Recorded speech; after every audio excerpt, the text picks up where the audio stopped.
I haven't quite retired. I seem to have 3 jobs now or more. I'm still working in the NHS as a neurologist and specialised in neuro rehab. And I do 2 days a week with CMF. And I'd just like to say thank you to everybody, because it's been a massive privilege to get involved with CMF the last year and to get involved with some of the most wonderful people. And most of all, to hear the testimonies of what God is doing in people's lives. It's been a real privilege. And it's a great privilege to be here this morning and to kind of join this kind of vision cast in this encouraging time. So I'd like to kind of share my screen if I could. And that's great. Just to talk through a little bit about the CMF Pastoral Care and Wellbeing programme as such. And this is going to be very good if it'll work. That's great. So we started to look at pastoral care and wellbeing about just over a couple of years ago, I guess, in CMF, and I got dragged into this just about 15 months ago. And there we go. My recollection of CMF when I started many years ago, 30 years ago as a member, was that the organisation was rather cerebral and rather kind of cognitive and focused on ethical things. And it wasn't very easy to engage really in pastoral things, but you kind of knew in the background there were people there who cared and who were kind. If you got into a scrape, they'd probably show up. Let's fast forward then to, Catalyst team life in 2020, 2021, and the Catalyst team leader gets a call from a junior doctor saying, my Christian friend's in a bit of a heap. She's getting very upset about letting God down. The workload's terrible. She's letting herself down. She's letting the team down, and she wants some help. Have you got any ideas where we can go to support this kind of person who's asked me to come to ask you?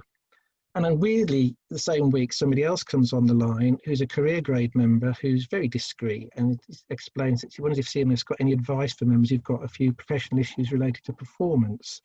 And you, as the Catalyst team leader, recognise the name and remember that there's been a bit of a serious incident requiring investigation that might be involving this good colleague, and there's been an unexpected death. So that's kind of interesting. How would you approach that, and what have we got in place to help with those kind of situations?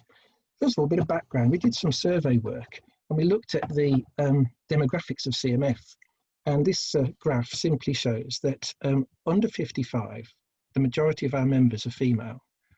It also shows that men are underrepresented in that group compared to the GMC register.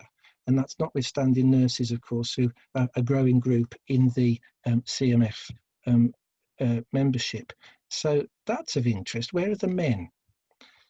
We asked people in our survey what kind of issues were impacting them and what they thought needed to be addressed. And you'll see there's some common themes: overwork, complaints, expectations, anxiety and stress about delivering care, expectations of others, and lack of spiritual appraisal. So we didn't hear lots of issues about ethics and about stresses and strains of, as it were, theological things. This is about how people are living their Christian lives in the workplace. So we figured that the focus of CMF Pastoral Care, which you've just got to keep in the back of our minds, is that we have to remember there's a majority of career grade women physicians and nurses. And we also need to think about where the missing career grade medical men are. What's happened to them? Why are they not engaged? And the issues we need to keep up in the foremost of our minds are to talk about how workload is managed, how performance and spiritual progress is supported, because they seem to be the things that people were concerned about. Now, interestingly, you heard it said earlier that CMF does not try to be the church, and that's absolutely right. But what we found in the survey was that people didn't actually get the sort of support they were looking for in their church. And over 60% said that they didn't get the support they needed in their local churches. And you can see from that pie diagram, there's various levels of expectation. Now you might say, oh, well, come on, everybody, if you ask the average church congregation, they're all a bit sometimes brassed off with it. And they might say that it's not such a a good place. But these were all people who are very, very committed. So we think this is a genuine problem that clinicians face. And what sort of things did people say they thought they would engage with? Or as we've seen already today, small groups, peer support groups really seem to work. And over 50% of the people in our survey said, definitely I'd have engaged with a small group in the last year. Well, come along COVID, and that's exactly what people did. And the other thing is people wanted to have some mentoring, people to walk with, people to support them. Very few actually wanted formal counselling or intense sort of working together. Now, this is a bit of a new departure for CMF in so much as it's a relational activity. And as we thought about this, there are a couple of things that are really important. One is that anything we do has got to be effective. And I think we probably all had experience of amateur, have-a-go kind of pastoral care. But we want to be sure that what we do is effective. And we also want to be sure that what we do is safe. And so we needed some governance procedures. And there's a very fine balance there between over-engineering it, but making sure it actually does what we set out to try and achieve. So in the last year, we've set up a pastoral care advisory group, and really grateful to the people, many of whom are on the call this morning, who have supported and guided us through the process of looking at how pastoral care should be organised in CMF. We've done some writing, we've written role descriptions, and particularly a code of practice for pastoral care, because we need to ensure that across CMF there are clear boundaries and people know what they're going to receive, what they can expect, and also to be sure that things won't be done in a way that is in any way risky or harmful. And then we started to try and set up a process for recognising people who are interested and who want to become engaged with pastoral care. And so we've nominated this as a pastoral care partner role, and we started to appoint and recognise, I think is a better word, people who want to be engaged with pastoral care across the organisation. The PCAD group is very simply, as I've said, oversees policy governance and helps appoint the pastoral care partners, and it's something increasingly we want to engage with Catalyst teams with now to ensure that there's ownership in the Catalyst team areas of people who come onto the pastoral care partner recognition list as such. And as you can see, there's a role in training too.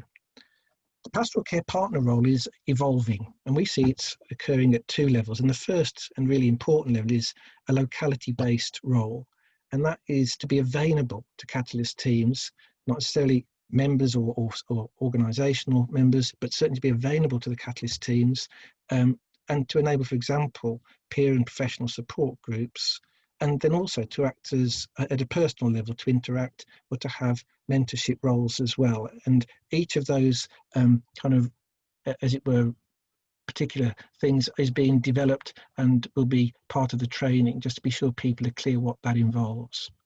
And then there's national and generic roles for the pastoral care partners, which will involve, for example, being around conferences or available at conferences, training and development work, writing and training in pastoral care, and then importantly, special interest groups. And we've not had the opportunity, for example, to run groups where people might have specific pastoral issues that they need to address. They might be time limited, or they might be a group that goes on periodically for a longer time.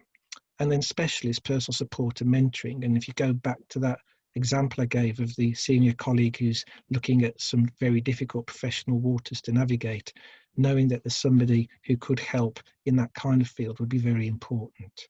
So two kind of levels that pastoral care partners work at. There's just a screenshot of a meeting we had the other week of some of the first wave of pastoral care partners, and I think you'll recognise one or two faces on the screen from the call this morning. And I would point out too that we've taken a bit of a quantum leap, and we've appointed Reverend Sue Stevenson, who's a retired Baptist minister who actually hasn't got a medical background, but has so much to bring to the pastoral care partner role and to the development of pastoral care. So just as an example of the direction of travel. Pastoral care partners have basic training in essential, as it were, things like risk assessment, and you say, well, we're all doctors, aren't we? But in fact, it's good to go over the basics: safeguarding confidentiality, diversity, bias, and also to know what resources are available. So we want pastoral care partners to be fully equipped in the task, and also to be sure that there's good basic pastoral skills, good listening, good practice in prayer, boundaries, biblical truth, and well-being. Can I just mention as well, we were very concerned that we don't see pastoral care as just a stretcher-bearing service that takes casualties off the field. It's about flourishing. It's about well-being. It's about giving people the chance to really be encouraged and to develop their full potential. One more thing, though, there's a puzzle of engagement. It's actually quite rare for people to come forward and ask for help. They only do that when they trust and when there's a reputation that they will receive the right sort of help, when they're actually referred or recommended. And what we noticed during the COVID surge over the last 6 months, that our helpline, our inbox, was not heavily used. People didn't come to an anonymous box. They'll come to people in their teams and their groups. And that, in fact, is borne out with the military experience where, as it were, the squaddies in small groups were much more likely to talk to each other than their commanding officer. And that's one of the things we really want to focus on, is how we start to communicate what's available and to engage with folks on the ground. And we believe that does need localised pastoral care and wellbeing, which is set up through catalyst teams. And those catalyst teams will include and partner with pastoral care partners who are basically a resource available to you, and will work closely, not as independent, but in fact accountable to the catalyst team locally.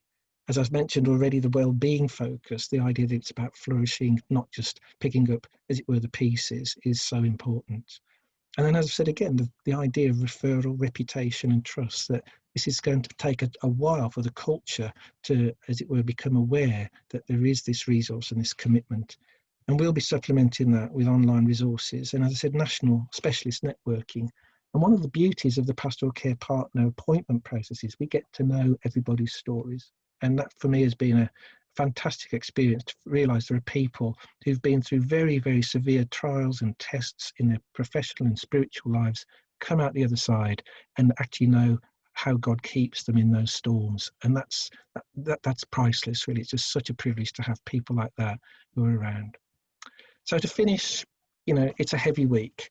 What might you do for your junior doctor? Well, you might be running already a junior doctor support group. Some web resources now from Pastoral Care and Wellbeing you could refer them to. And then what about the pastoral care partner who's on your patch, who's maybe part of your team, or just who comes along and say, could you get alongside, give this some time? And maybe an online time management course might appear on the CMF Pastoral Care and Wellbeing website at some point. What about your senior member who's in trouble, as it were, professionally and needs some help? Well, they could probably do with talking to somebody out of area, somebody who's got a background of dealing with conflict and difficulty in the workplace. They might well benefit from a local peer support group as well. And you might discuss with local pastoral care partners whether there's any other crisis support resources that you hadn't thought of, all the time using what is available. And I'd like to put it to you that the vision to develop pastoral care is just in its, as it were, early stages. But we're very grateful to God for what he's done the last 2 years or so, and what we trust he's going to continue to do, so that the catalyst teams and the membership are really given the resources and the support that they need. And that would be absolutely great.